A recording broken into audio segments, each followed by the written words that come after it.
आज भाऊ येताना माझ्यासाठी खूप हौशेनं उसाचा रस घेऊन आला होता, पण मी त्यालाच ओरडले. का ओरडले ते समजेल. तुमचंही बहीण भावंडाचं नातं असंच आहे का हे मला कमेंट करून सांगा. चहा घेतला, बाहेर गेले, बागेत एक फेरफटका मारला.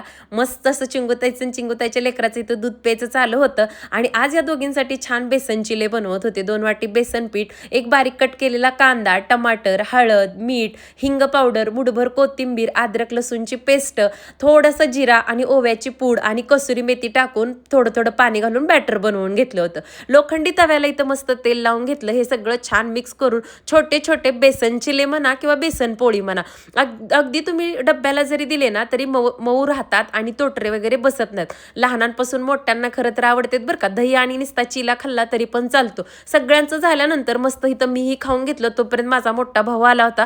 येताना मस्त असा प्रेमाने माझ्यासाठी उसाचा रस आणि छोटा कांबळा घेऊन आला होता. नाही सांगत हळूच पुढा ठेव आणि बर्फाची पिशवी ठेव तिकडे.